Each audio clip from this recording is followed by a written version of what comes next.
সাথে বলি মুসলমান ভাইরা এখনো সজাগ হও, এখনো সময় আছে, এখনো দিলের ভিতরে তাকওয়া আনো, তাকওয়া আল্লাহর ভয় আনো, আল্লাহর ভয়। হারকে তারসাদ আলহক তাকওয়া গুজিদ তারসাদ আজওয়াই জিন্ন ইনসো হারকে দিন। মানুষ যখন আল্লাহকে ভয় করে তখন সারা দুনিয়ার সমস্ত মখলুক ওই মানুষকে ভয় করে। ও বেরা দুস্তাবাব সাহাবাই কেরাম এক একজন সাহাবীর নামে সমস্ত কাফের জগতেরা থরথর করিয়া কাঁপত। খালিদ ইবনে ওয়ালিদ রাদিয়াল্লাহু আনহুর দাওয়াত করছে কাইসারের রোম। খালিদ ইবনে ওয়ালিদ রাদিয়াল্লাহু আনহুকে দাওয়াত করছে, খানার দাওয়াত কে? রোমের বাদশা কাইসারের রোম। খালিদ ইবনে ওয়ালিদ রাদিয়াল্লাহু আনহু দাওয়াত কবুল করছেন। নির্ধারিত তারিখে খালিদ ইবনে ওয়ালিদ রাদিয়াল্লাহু আনহু দাওয়াতে যাওয়ার জন্য রওনা হইছেন একা। কি একা? আমার ভাইরা কোনো দেহরক্ষী নাই, কোনো বডিগার্ড নাই, কোনো পিএস নাই, কোনো খাদেম নাই, কোনো সেক্রেটারি নাই। এখন তো আমরা এদ্দুর থেকে এদ্দুর এক কেনাখানি হইতে পারলে ওরে বাপরে বাপ পিএস এর ঠেলায় আর কি কাছে যাওয়া যায়। সাল্লাল্লাহু আলাইহি ওয়াসাল্লাম আউলিয়াউল্লাহিল্লাযীনা ইযা রুউ যুকিরাল্লাহ وقال النبي صلى الله عليه وسلم سنتي كسفينة نوح من أخذها نجا ومن تركها هلك أو كما قال النبي عليه الصلاة والسلام وصدق رسوله النبي الأمي الكريم ونحن على ذلك لمن الشاهدين والشاكرين ربنا تقبل منا إنك أنت السميع العليم।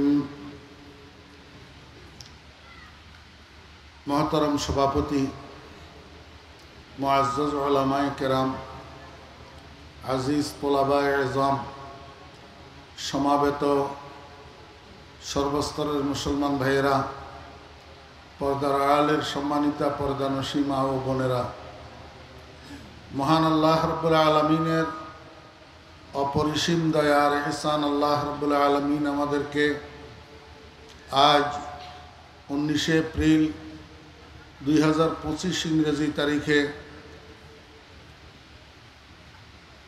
চট্টগ্রামের রাউজান পৌরসভার অন্তর্গত 7 নং ওয়ার্ডস্থ ইসলামী নবজাগরণ সংগঠন বাংলাদেশের উদ্যোগে আয়োজিত আজকের এই মহতী ইসলামী সম্মেলনে আমাদেরকে অংশগ্রহণ করার তৌফিক দিয়েছেন। এই জন্য আমরা সবাই মহান রব্বুল আলামিনের শুকর আদায় করি, আলহামদুলিল্লাহ। আমি গত 7-8 দিন থেকে একটু অসুস্থ। প্রথমে সর্দি হয়েছে, এরপরে কাশি শুরু হয়েছে, এখনও গলা খারাপ। এই 15-20 মিনিট কথা বললে এবার গলার মধ্যে কেঁচিমেচি শুরু হয়। এই জন্য লম্বা আলোচনা আজকে আমার পক্ষে করা সম্ভব না। শুধু দাওয়াত নিছি হিসাবে দোয়ার জন্য আসছি, বসছি, নতুবা আসতামই না। খুতবার পরে আমি আপনাদের সামনে একটা আয়াতে কারিমা তেলাওয়াত করছি, সেই সাথে প্রিয় নবী জনাবে মুহাম্মদুর রাসূলুল্লাহ সাল্লাল্লাহু আলাইহি ওয়াসাল্লামের ছোট ছোট 2খানা হাদিস শরীফ আপনাদের সামনে পাঠ করছি। অত্যন্ত অল্প সময়ের মধ্যে কিছু কথা বলার আশাবাদী। ওয়া মা তৌফিক ইল্লা বিল্লাহ। যেই আয়াতটা আমি তেলাওয়াত করছি, এই আয়াতের মধ্যে আল্লাহ সুবহানাহু ওয়া তাআলা ইরশাদ করেন, ইয়া আইয়ুহাল্লাযীনা আমানু, হে ঈমানদারগণ, হে ঈমানদারগণ। আমাকে একটু বুঝে থাকলে বলুন, পৃথিবীতে ঈমানদার ছাড়া আরো মানুষ আছে কিনা?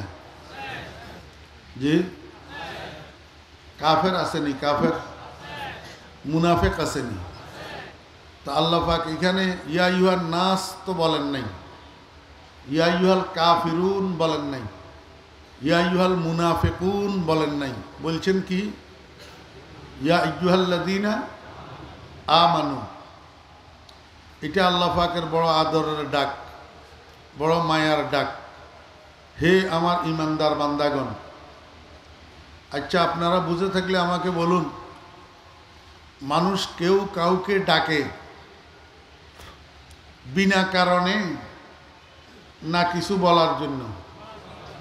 কিছু বলার জন্য, কোনো আদেশ দেওয়ার জন্য অথবা কোনো নিষেধ করার জন্য ডাকে। তা আল্লাহ পাক যে এখানে ডাকলেন ইমানদারদেরকে, কি বলার জন্য ডাকলেন? এরপরে আল্লাহ পাক বলেন লা তাত্তাখিযু। এটা আল্লাহ পাকের একটা নিষেধ, তোমরা বানাইও না, তোমরা বানাইও না। কাকে বানাইও না? আল ইয়াহুদা ওয়ান নাসারা, ইহুদি এবং খ্রিস্টানকে বানাইও না। শুরু থেকে আবার বলি, এই ডিস্টার্ব করলে হবে না, এ দাঁড়ায় রয়েছে কেন?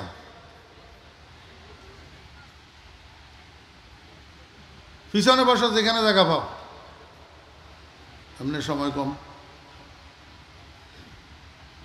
আমার নাক বরাবর যারা এখানে বসছেন, এদিক সেদিক তাকাইলে খবর আছে।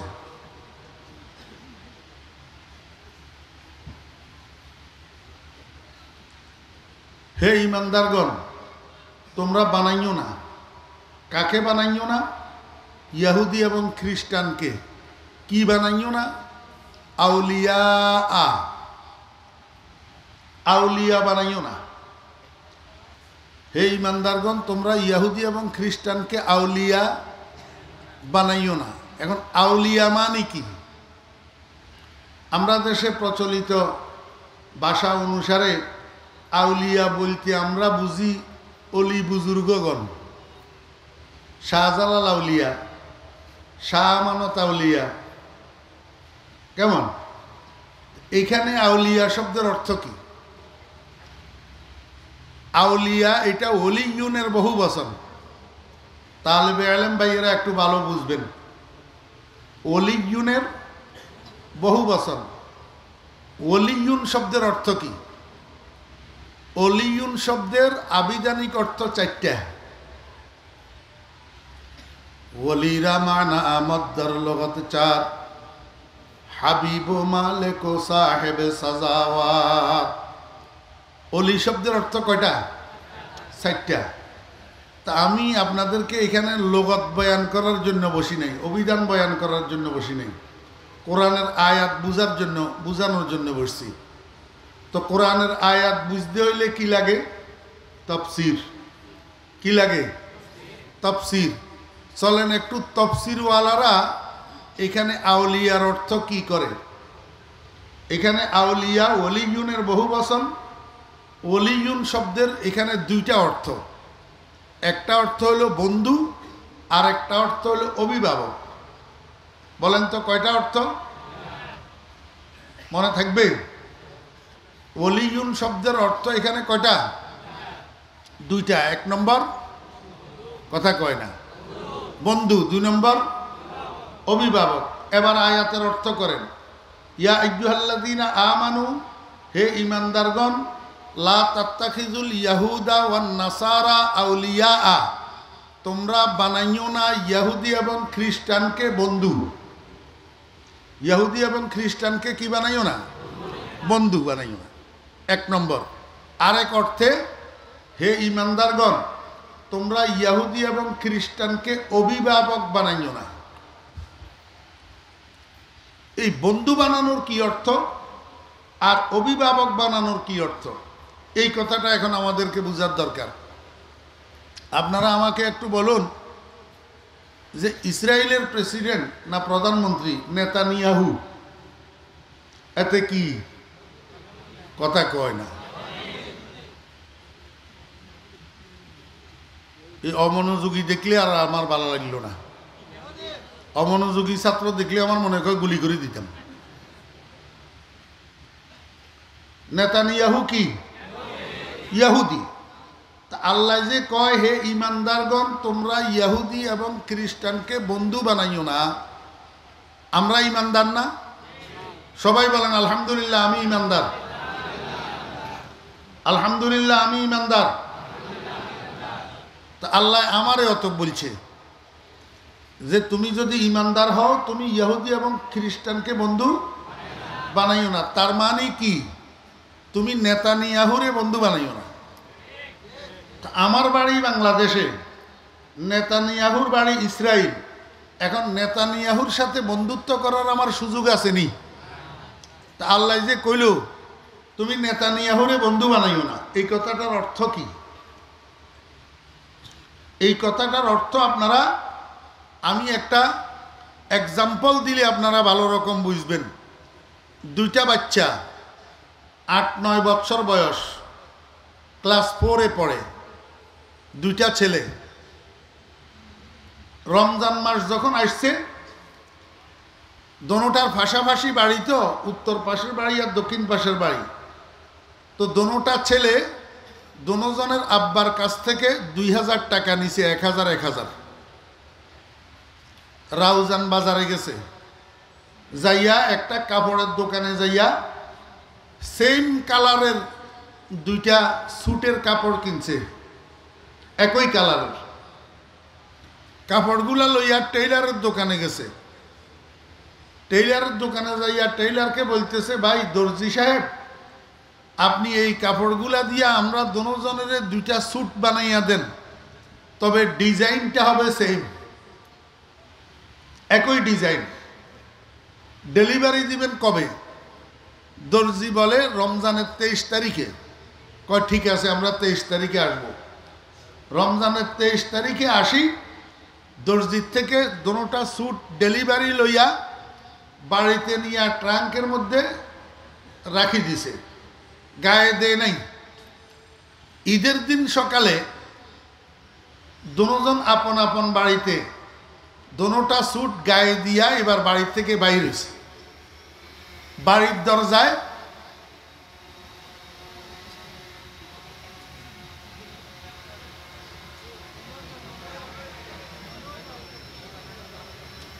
এই শোনো, এটা কুয়াকাটার হুজুরের সময় করিও, আমার মতো লইটা ফসার এইগুলা করি কোনো লাভ নেই, বন্ধ করে দাও।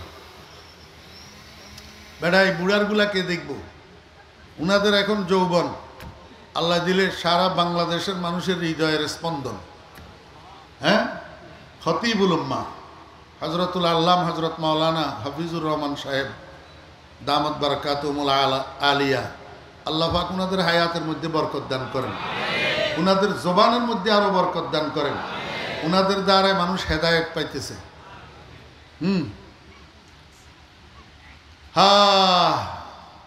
দোনোটা স্যুট গায়ে দিয়া দোনোটা ছেলে বাড়ির থেকে বাইর হইয়া বাড়ির দরজায় আসি একত্রিত হইছে। মনোযোগ আছে আপনাদের? একত্রিত হই, একজনে আরেকজনের হাত ধরছে। এবার হাত ডুলাইতে ডুলাইতে দোনোজন কোথায় রওনা দিছে? ঈদগাহের দিকে। কোথায়?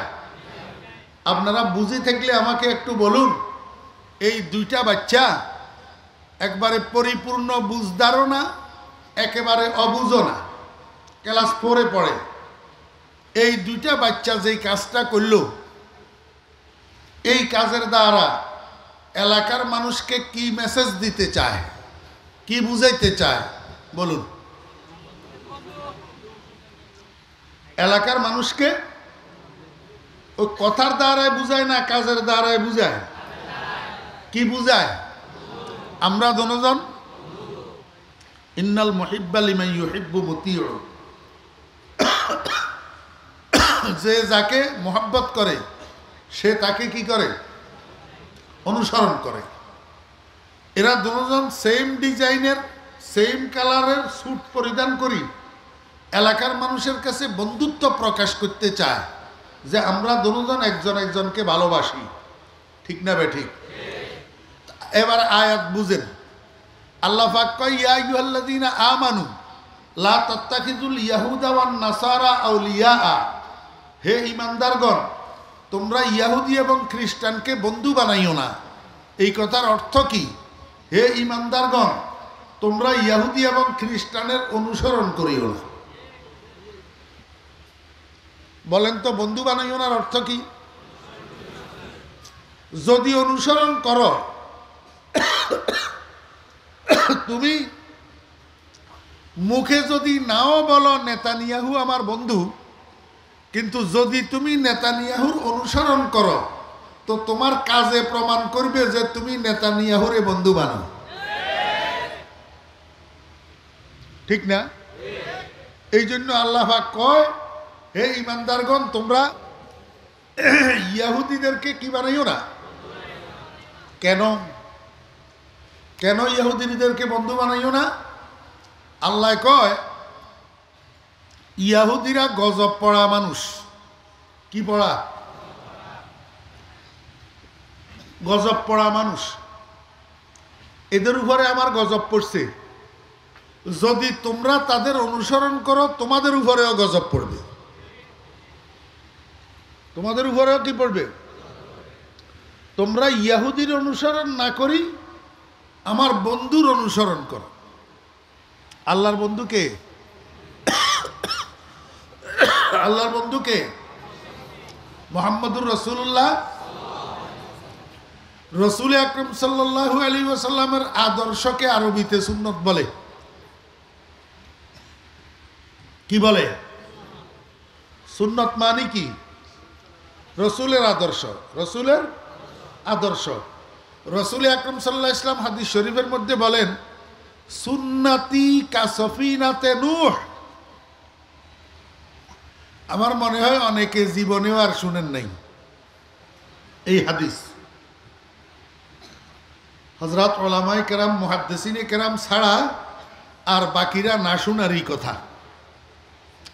সুন্নতি কাসফিনাতে নূহ। হে আমার উম্মতগণ, আমার আদর্শ নূহ আলাইহিস সালামের কিস্তির মতো। কিসের মতো? কথা কয় না। রাসূলুল্লাহ সাল্লাল্লাহু আলাইহি ওয়াসাল্লামের আদর্শ নূহ আলাইহিস সালামের কিস্তির মতো।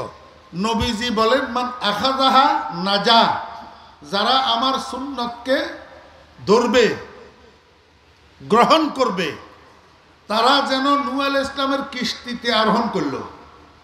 নূহ আলাইহিস সালামের কিস্তিতে মানুষ যেগুলা আরোহণ করছে, এগুলা নূহ আলাইহিস সালামের যুগের সাইলাবে, বন্যায় ধ্বংস হয়েছে না বাঁচি গেছে? এই কথাটা রাসূলুল্লাহ সাল্লাল্লাহু আলাইহি ওয়াসাল্লাম কয়। আমার আদর্শ, আমার সুন্নত নূহ আলাইহিস সালামের কিস্তির মতো। যারা আমার আদর্শ গ্রহণ করবে তারা যেন নূহ আলাইহিস সালামের কিস্তিতে আরোহণ করলো। আর নূহ আলাইহিস সালামের কিস্তিতে যারা আরোহণ করে তারা ধ্বংস হয় না, তারা নিষ্কৃতি পায়, নাজাত পায়। ওয়ামান তারা কাহা।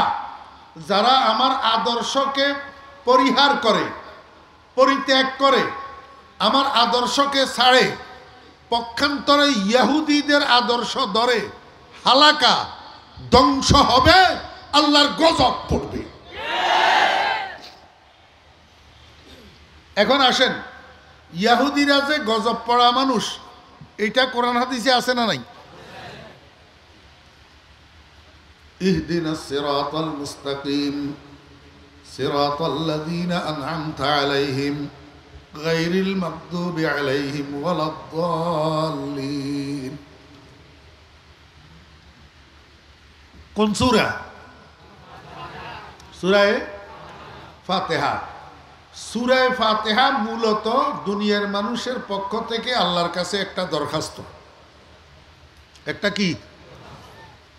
আল্লাহ পাক রব্বুল আলামিন কয়, বান্দা, দরখাস্তটা সাবমিট করার আগে তুমি আমার প্রশংসা করো, বলো আলহামদুলিল্লাহি রাব্বিল আলামিন আর রহমানির রহিম মালিকি ইয়াউমিদ্দিন।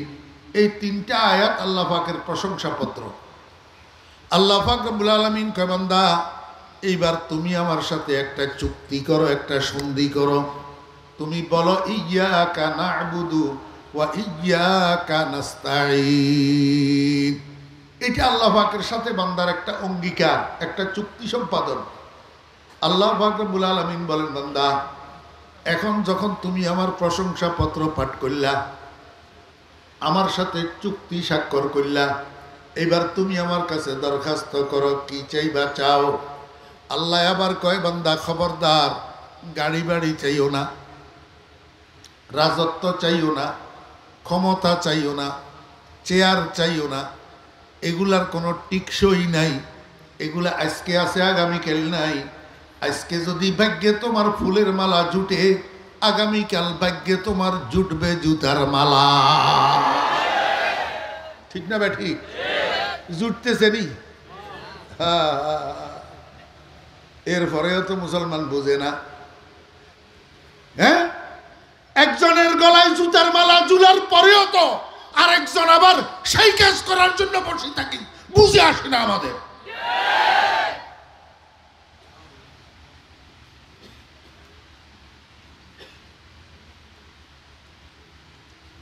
শিক্ষা নেয় না বাংলাদেশের মানুষ।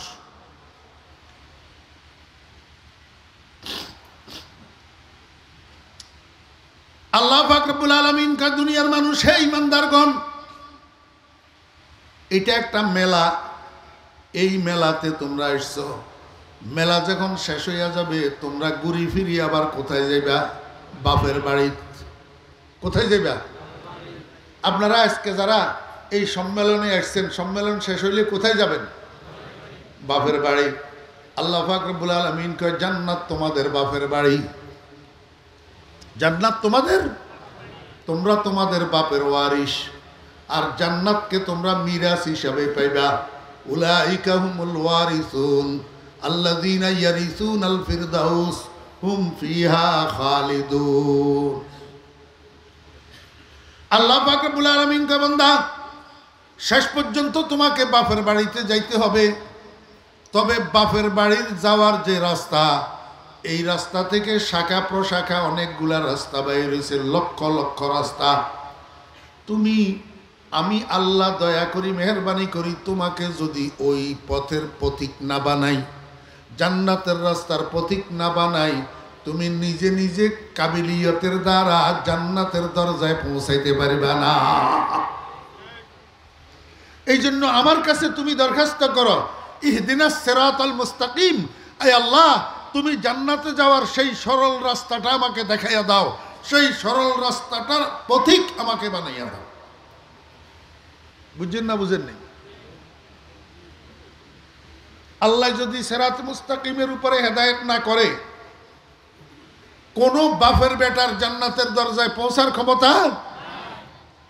আল্লাহ পাক রব্বুল আলামিন কে, বান্দা, এখনো তোমার দরখাস্ত কমপ্লিট হয় নাই, আর একটু তুমি দরখাস্তের ভাষাটা আরেকটু বাড়াও। তুমি আমার কাছে দরখাস্ত করো, ইয়া আল্লাহ, এই সিরাতে মুস্তাকিম তথা জান্নাতে যাওয়ার যে রাস্তাটা, এটার একটা বাস্তব নমুনা তুমি আমারে দেখাইয়া দাও। একটা বাস্তব নমুনা তুমি আমার সামনে দেখাইয়া দাও। তুমি বলো, সিরাতাল্লাযীনা আনআমতা আলাইহিম, আয় আল্লাহ, যারা তোমার পুরস্কার প্রাপ্ত হয়েছে তারা সিরাত মুস্তাকিমের পথিক ছিলেন। আয় আল্লাহ, তুমি আমাকে তাদের রাস্তায় পরিচালিত করো, তাদের অনুসারী বানাও। মিনান নাবিয়্যিনা ওয়াস সিদ্দীকিনা ওয়াস শুহাদা'i ওয়াস সালিহিন, আয় আল্লাহ, তোমার পুরস্কার প্রাপ্ত নবীগণ, সিদ্দিকগণ, শহীদগণ, সালেহিনগণ, উনাদের পথের পথিক আমাকে বানাও, উনাদের অনুসারী আমাকে বানাও। আল্লাহ কয়, বান্দা, এখনো তোর দরখাস্ত কমপ্লিট হয় নাই, আর একটু বাড়াইয়া বল, গায়রিল মাগদুবি আলাইহিম ওয়ালাদ-দাল্লিন। আয় আল্লাহ, তোমার কাছে পানা চাই, তুমি আমাকে দুই জাতের অনুসারী বানাইও না, দুই দল মানুষের অনুসারী বানাইও না। এই দুই দল মানুষ, এক দলের নাম আল মাগদুবি আলাইহিম, আর এক দলের নাম দাল্লিন। কথা বুঝছেন না? বুঝেন নাই? আমার ভাইরা, দোস্ত, আবাব, সাহাবায়ে কেরামের ভাষা আরবি ভাষা ছিল। সূরা ফাতিহা নাজিল হওয়ার পরে সূরা ফাতিহার অনুবাদ বুঝতে উনাদের কোনো কষ্ট হয় নাই। তারপরেও সূরা ফাতিহা নাজিল হওয়ার পরে রসুলের দরবারে যাইয়া কয়, ইয়া রাসূলুল্লাহ, মানিল মাগদুবি আলাইহিম ওয়া মানিদ দাল্লিন। ইয়া রাসূলুল্লাহ, আল্লাহ যে বললেন দুই প্রকারের মানুষের অনুসারী না হওয়ার জন্য, এক প্রকার মাগদুবে আলাইহিম, আরেক প্রকার দাল্লিন। আয় আল্লাহ, এই মাগদুবে আলাইহিম কারা, দাল্লিন কারা? আমার নবী কয় আল মাগদুবে আলাইহিম হুমুল ইয়াহুদ ওয়া দাল্লিন হুমুন নাসারা। আল মাগদুবে আলাইহিমের দ্বারা আল্লাহ পাকের উদ্দেশ্য কি? কথা কয় না। ইহুদি। আর দাল্লিনের দ্বারা উদ্দেশ্য কি?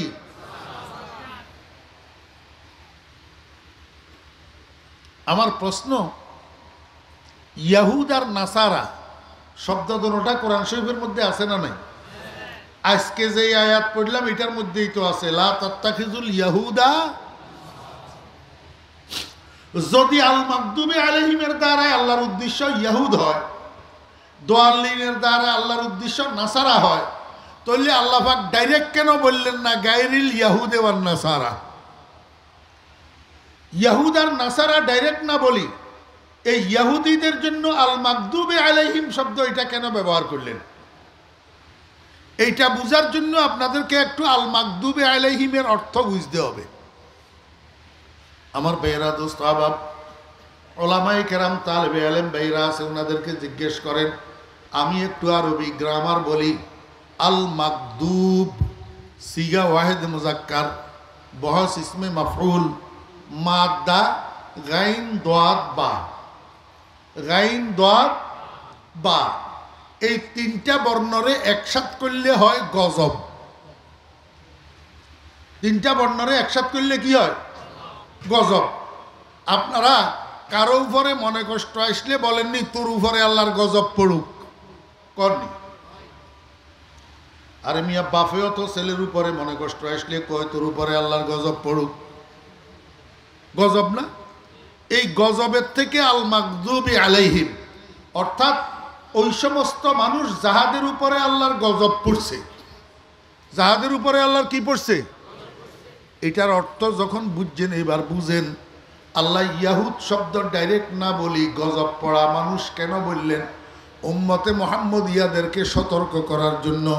ও উম্মতে মুহাম্মদিয়া, তোমরা সতর্ক হও, এই ইয়াহুদির গোষ্ঠী এগুলার উপরে আমার গজব পড়ছে, এগুলা গজব পড়া মানুষ। আমি ইয়াহুদ শব্দ ডাইরেক্ট না বলি গজব পড়া মানুষ, এই জন্য বলছি তোমরা আমার বন্ধুর উম্মতেরা জীবদ্দশায় ইয়াহুদির অনুসরণ করিও না। যদি ইয়াহুদির অনুসরণ করো তো ইয়াহুদিরা যেমন আমার গজব পড়া, তোমাদের উপরেও আমার গজব পড়বে।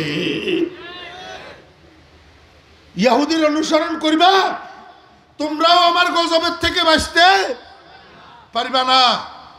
আমার মুসলমান ভাইয়েরা, দোস্ত আহবাব, আমি হাত জোড় করি মিনতির সাথে আপনাদেরকে বলতেছি, আজকে সারা দুনিয়াতে মুসলমানদের উপরে নির্মম নির্যাতন চলতেছে। আপনারা তো শুধু এক ফিলিস্তিনের খবর জানেন, এক ফিলিস্তিনের ইসরায়েলের প্রতিবাদ করতেছেন। মায়ানমারে মুসলমানদের উপরে নির্যাতন হইতেছে, চায়নায় মুসলমানদের উপরে নির্যাতন হইতেছে, ভারতে মুসলমানদেরকে ভারতের হিন্দুরা পিঁপড়াও মনে করতেছে না, পিঁপড়া মুসলমানদের মসজিদগুলা মাদ্রাসাগুলা ভাঙ্গি গুড়ি করে দিতেছে। ও ভাইরা, দোস্ত আহবাব, ফিলিস্তিনের উপরে তো চলতেই আছে, সারা বিশ্বে মুসলমানদের উপরে কেন এই নির্যাতন? কেন? ওয়ামা আসাবাকুম মিন মুসিবাতিন ফাবিমা কাসাবাত আইদিকুম। আমার ভাইরা, দোস্ত আহবাব, মুসলমান আল্লাহর হুকুমের উপরে নাই, মুসলমান মুহাম্মদুর রাসূলুল্লাহ সাল্লাল্লাহু আলাইহি ওয়াসাল্লামের তরিকার উপরে নাই। পক্ষান্তরে মুসলমান উঠকে বৈঠকে, চলায় ফেরায়, ব্যক্তিগত জীবনে, পারিবারিক জীবনে, সামাজিক জীবনে, রাজনৈতিক জীবনে, রাষ্ট্রীয় জীবনে, শিক্ষানীতির জীবনে, অর্থনীতির জীবনে, সমাজনীতির জীবনে, ব্যবসায়িক জীবনে, চাকরির জীবনে, সমস্ত প্রেক্ষাপটে ইয়াহুদির অনুসরণ ছাড়া মুসলমানের পেটের ভাত হজম হয় না। যারা নামাজি মানুষ, নামাজের প্রত্যেক রাকাতে মসজিদে যাইয়া কয় গায়রিল মাগদুবি আলাইহিম ওয়ালাদ-দাল্লিন, আল্লাহ ইয়াহুদির অনুসারী আমারে বানাইও না। এমনি মসজিদের থেকে বাইরে যেই কদমটা দে, সেই কদমটা ইয়াহুদির অনুসরণ। গজব আসবে না? আসবে না গজব? আমার ভাইয়েরা, দোস্ত আহবাব, আমি নাম বলবো না, নাম বললে একটা হাদিসের উপরে আমল হবে না। উজকুরু মাহাসিনা আমওয়াতিকুম, রাসূল আকরাম সাল্লাল্লাহু আলাইহি ওয়াসাল্লামের হাদিস। এই জন্য নাম বলবো না। আপনারা যারা আমার থেকে, আমার বয়সী অথবা আমার থেকে বেশি বয়সী আছেন, আপনারা কি জানেন যে ফিলিস্তিনের একজন প্রেসিডেন্ট ছিল, মুসলমান প্রেসিডেন্ট, বিয়ে করছে একটা ইহুদি মাইয়ারে।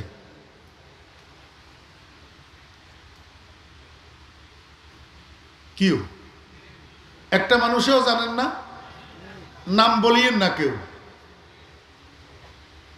প্রেসিডেন্ট ফিলিস্তিনের, মুসলমান না ইহুদি? আমার কথা কয়, মুসলমান। বিয়ে করছে যে মেয়েটা কি ইহুদি মেয়ে, ইহুদি মেয়ে। আপনারা আমাকে বলুন তো, মুসলমানে আর ইহুদি বিবাহ বন্ধন জায়েজ আসেনি? হারাম না? তো এই এই এই মুসলমান প্রেসিডেন্ট যে ইহুদি মেয়ে বিয়ে করি ঘর সংসার করলো, সারা জীবনের স্ত্রী মিলন জেনা হয় নাই? আমার ভাইয়েরা, দোস্ত আবাব, ও মুসলমান রাষ্ট্রপতি, তুমি কি করলা? তুমি তো গোটা ফিলিস্তিনি জাতির পায়ে কুঠার আঘাত করে গেলা। আর তোমরা মুসলমানেরা, তোমাদের প্রেসিডেন্ট, তোমাদের রাষ্ট্রপতি যে এই কাজটা করলো, তোমরা সেদিন কি প্রতিবাদ করছিলা? কেন প্রতিবাদ করলা না? ইহুদিরা তো তোমাদের দেশে উড়িয়াসি জুড়ি বসে নাই। প্রাথমিক পর্যায়ে তোমাদের থেকে জমিন কিনি তারা এখানে বসবাস করা শুরু করছে। 1 টাকার জমিন 5 টাকা দিয়া, 2 টাকার জমিন 10 টাকা দিয়া চড়া মূল্যে জমিন কিনি। আর তোমরা মুসলমানেরা টাকার লোভে ইহুদিদের কাছে জমিন বিক্রি করি তোমরা ইহুদিরকে এখানে বসাইছ। যে সময় হাকিমুল উম্মত হযরত থানভী রাহমাতুল্লাহ আলাইহি ফতোয়া দিয়া পাঠাইছিলেন এই মুহূর্তে ইহুদিদের কাছে জমিন বিক্রি করা হারাম, সেদিন তোমরা হযরত থানভী রাহমাতুল্লাহ আলাইহির ফতোয়ারে 2 পয়সা মূল্য দাও নাই।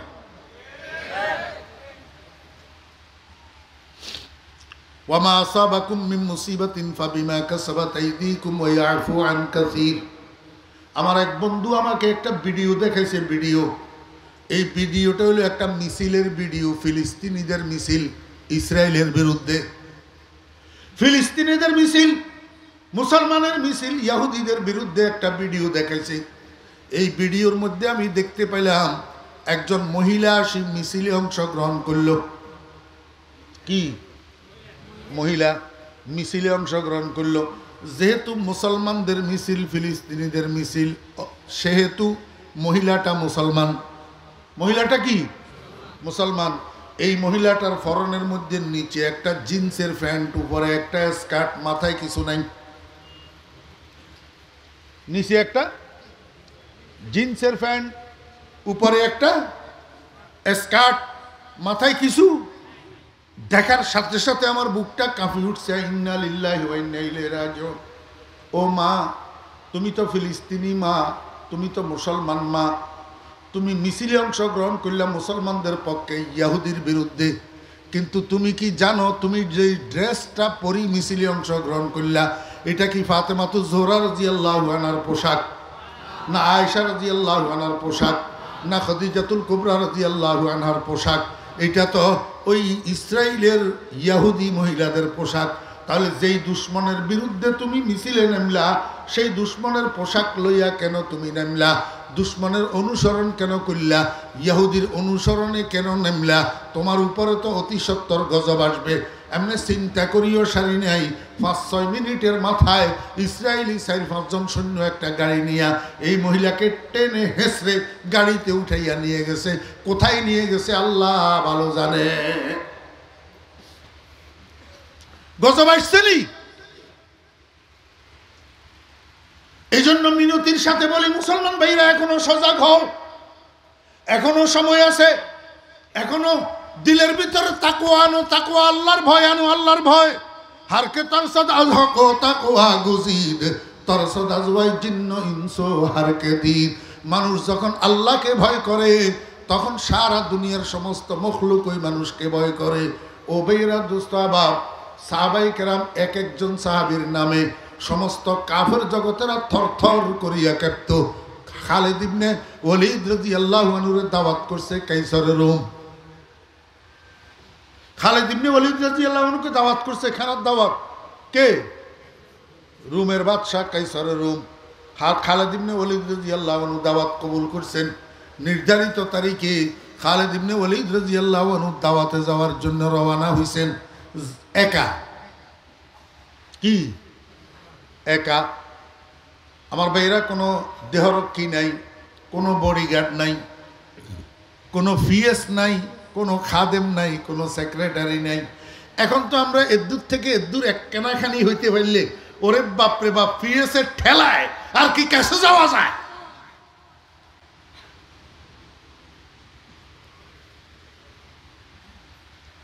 কিচ্ছু নাই। খালিদ ইবনে ওয়ালিদ রাদিয়াল্লাহু আনহু একা। যাইতে যাইতে ওই কাইসারের রুম রাজপ্রাসাদের থেকে অনতি দূরে একটা গেট বানাইছে হযরত খালিদ ইবনে ওয়ালিদ রাদিয়াল্লাহু আনহুর সম্মানে একটা গেট বানাইছে। কিন্তু গেটটারে এমন করে বানাইছে, হাইট কম, বুক পর্যন্ত, একটা মানুষের বুক পর্যন্ত গেট। যেই কেউ সেখানে প্রবেশ করবে মাথারে নত করি, মাথারে ঝুঁকাইয়া তারপরে প্রবেশ করতে হয়। খালিদ ইবনে ওয়ালিদ রাদিয়াল্লাহু আনহু যখন ওই গেট পর্যন্ত গেছে, কাইসারের রুমের রাখা সেন্টিরা, সিপাহীরা খালিদ ইবনে ওয়ালিদ রাদিয়াল্লাহু আনহুকে স্বাগতম জানিয়া বলেন, হযরত আসেন, ভিতরে প্রবেশ করেন। খালিদ ইবনে ওয়ালিদ রাদিয়াল্লাহু আনহু কয়, এই বেয়াদব বগল, গেট ভাঙ, গেট ভাঙ। কাইসারের রুমের সিপাহীরা কয়, ওমা মুসলমান এটা কয় কি? আমাদের জাহাফনা এত সুন্দর করি, এত খরচ করি গেট বানাইছে, গেট বলে ভাঙতে কয়, এটা কি করি সম্ভব? একজন দৌড়াই গেছে কাইসারের রুমের কাছে যাইয়া কয়, হুজুর আপনার মেহমান তো গেটে দিয়া প্রবেশ করে না, গেট ভাঙতে কয়। কাইসারের রুম কয়, এই বেয়াদব, এতক্ষণ মাঙ্গস নাই কেন? তোরা খালেদের চিনস? খালেদের নাম হলো সাইফুল্লাহ, আল্লাহর তরবারি। এই তরবারি ভাঙ্গার মতো শক্তি পৃথিবীর কোনো শক্তি নেই। এতক্ষণ মাঙ্গস নাই কেন? তাড়াতাড়ি যা, দাঁড় করে রাখছ কেন? ভাঙ। এই গেট ভাঙ্গা হয়েছে। তারপরে খালিদ ইবনে ওয়ালিদ রাদিয়াল্লাহু আনহু ভিতরে প্রবেশ করছেন। এবারে খানার দস্তরখান লাগছে। আমার বেরা দোস্ত আবাব খানা শুরু হয়েছে। গোশত আর বুনা গোশত আর রুটি। হযরতে খালিদ ইবনে ওয়ালিদ রাদিয়াল্লাহু আনহু রুটির একটা টুকরা দিয়া ওই গোশতের টুকরা একটারে ধরছে, যে ভালো করে ধরা হয় নাই, স্লিপ করে নিচে পড়ে গেছে। গোশতের টুকরাটা নিচে পড়ে গেছে দস্তরখানের মধ্যে, প্লেটের বাহিরে।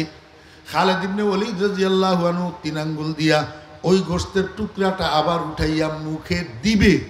এই টাইমে সেন্টি একটা আসি কয়, হুজুর এটা কি করতেছেন? এটা তো এই দরবারের স্ট্যাটাস পরিপন্থী, এই দরবারের জেন্টালিটি পরিপন্থী। এই দরবারে দস্তরখানে পড়ে যাওয়া খানা আবার উঠাইয়া খাওয়া যায় না, এটা পরিহার করেন, ফেলে দেন। খালিদ ইবনে ওয়ালিদ রাদিয়াল্লাহু আনহু কয়, আতরুকু সুন্নাতা হাবিবি লিহাউলাইল হুমাকা। ওই বেটা, তোরা কি বলিস? তোদের এই সমস্ত আহমক গুলারে সন্তুষ্ট করার জন্য আমি বুঝি আমার বন্ধুর সুন্নত ছাড়ি দেব? আহমক। কাইসারের রুমের প্রাসাদে বসি কি কয়? আহমক। তোদের এই আহমক গুলার সন্তুষ্টির জন্য আমি বুঝি আমার বন্ধুর সুন্নত ছাড়ি দেব?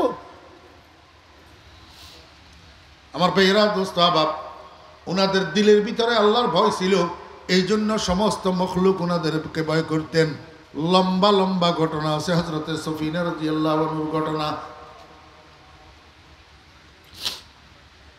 আমার গলায় অনুমতি দিতেছে না, এই জন্য বলতেছি না। মুসলমান ভাইরা, এখনো সময় আছে, ফিরে আসেন। সর্বস্তরের মুসলমান, আপনি জেনারেল শিক্ষিত হন, কোনো অসুবিধা নাই। আপনি আরবি শিক্ষিত হন, কোনো অসুবিধা নাই। আপনার মনে যেই দলের রাজনীতি চায় সেই দল করেন। আপনি ব্যবসা বাণিজ্য করেন, আপনি চাকরি করেন, আপনি গাড়ি চালান, আপনি রিক্সা চালান, আপনি যেই কোনো লেভেলের মানুষ হন না কেন, আপনাকে অবশ্যই ইহুদির স্বভাব পরিহার করি মুহাম্মদুর রাসূলুল্লাহ সাল্লাল্লাহু আলাইহি ওয়াসাল্লামের সুন্নতের উপরে আসতে হবে, যদি গজবের থেকে বাঁচতে চান। না হলে নিস্তার নাই। আজকে ভারতের মুসলমানদেরকে মারতেছে, মায়ের আপনাদের কপালেও আসতেছে, একটু অপেক্ষা করেন। আসতেছে ভাই, একটু অপেক্ষা করেন, এখনো সময় আছে। মুহাম্মদুর রাসূলুল্লাহ সাল্লাল্লাহু আলাইহি ওয়াসাল্লামের আদর্শকে গ্রহণ করেন। ইহুদির অনুসরণ ব্যক্তি জীবনে, পারিবারিক জীবনে, সামাজিক জীবনে, রাষ্ট্রীয় জীবনে, রাজনৈতিক জীবনে, অর্থনৈতিক জীবনে, শিক্ষানীতির জীবনে, পরিবার পরিচালনায়, ব্যবসা বাণিজ্যে, চাকরি বাকরিতে, সর্বকাজে ইহুদির আদর্শ পরিহার করেন। লাথি মারেন, ইহুদির আদর্শে লাথি মারেন যদি ইমানদার হইয়া থাকে। লা তাত্তাখিযুল ইয়াহুদা ওয়ান নাসারা আউলিয়া। আমার ভাইয়েরা, দোস্ত আহবাব, একেবারে সংক্ষেপে যৎসামান্য একটা অর্থ কইলাম। আর একটা অর্থ কি বলছিলাম বলেন? অভিভাবক। কি অভিভাবক? ও দুনিয়ার মানুষেরা, অভিভাবকে চায় অধীনস্থরে নিজের মত মতো চালাইতে, ঠিক নেই? আমার ভাইয়েরা, দোস্ত আহবাব, আপনি যাকে অভিভাবক বানাইবেন তিনি চাইবে আপনাকে উনার মত মতো চালাইতে। ও দুনিয়ার মানুষেরা, এখন তো আমরা ইহুদি খ্রিস্টানের অভিভাবক বানাইয়া বসে রয়েছি। এই জন্য গোটা পৃথিবীর উপরে ইহুদি খ্রিস্টান অভিভাবকত্ব করতেছে। আমাদের দরকার ছিল আল্লাহকে অভিভাবক বানানো। আমরা আল্লাহকে অভিভাবক না বানাইয়া বানাইছি ইহুদিকে অভিভাবক। আমরা কেমনে ও দোস্ত বাবেরা, আল্লাহর দেওয়া কোরআন মানুষের জীবন পরিচালনা করার জন্য একটা গাইড বই আছে না নাই? সমাজ কেমনে চালাইবা, রাষ্ট্র কেমনে চালাইবা, গাইড বই দেওয়া আছে কোরআন। মুসলমানেরা এখন এইটা বাদ দিয়া কয় গণতন্ত্র।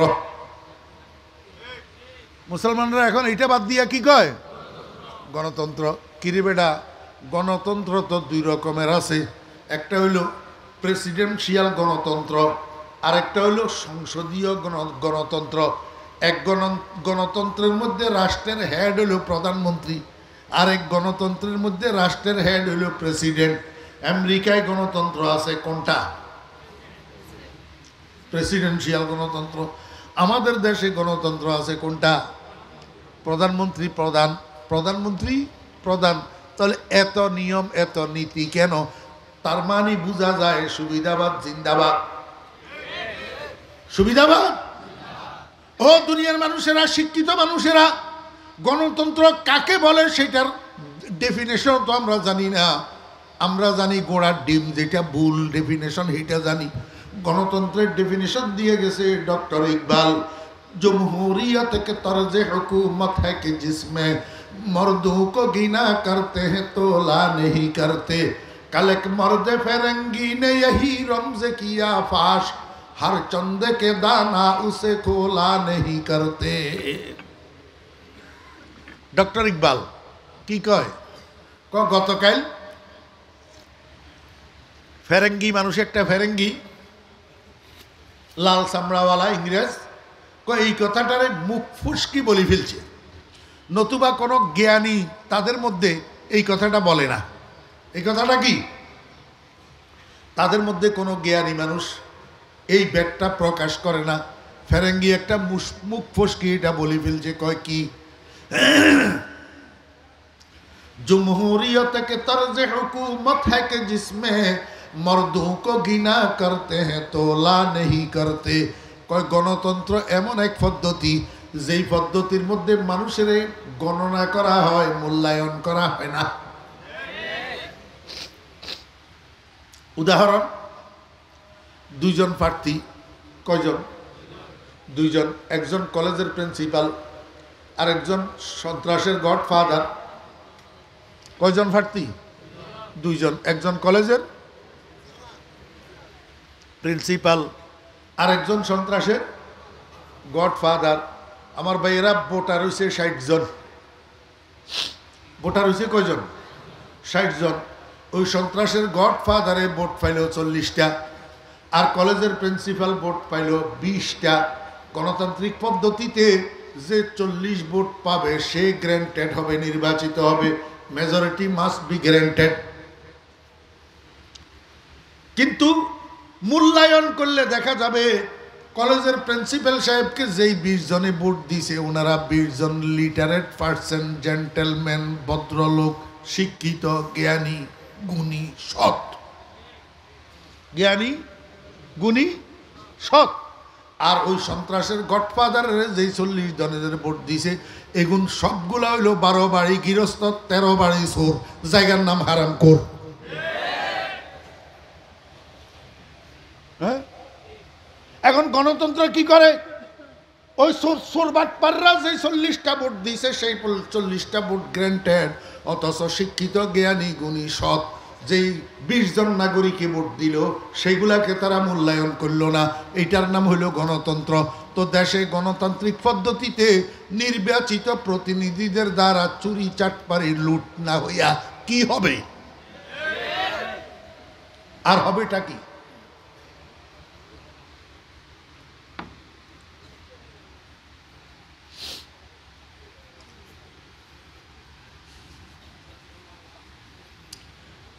আর আমরা তো এগুলা বলাই বাহুল্য।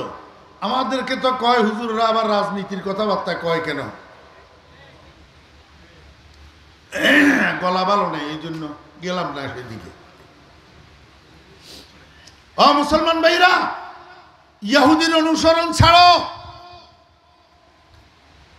গণতন্ত্রের আবিষ্কারক মুসলমান, আব্রাহাম লিঙ্কন মুসলমান। হ্যাঁ, তাহলে আল্লাহর দেওয়া কোরআনের বিধান মানো না, কোরআনওয়ালাদেরকে ভোট দেও না, ভোট দেও তো সব ওই ইহুদির অনুসারীদেরকে। তো গজব আসবে না তো কি আসবে? গজবের জন্য অপেক্ষা করো। গায়রিল মাগদুবি আলাইহিম ওয়ালাদ-দাল্লিন।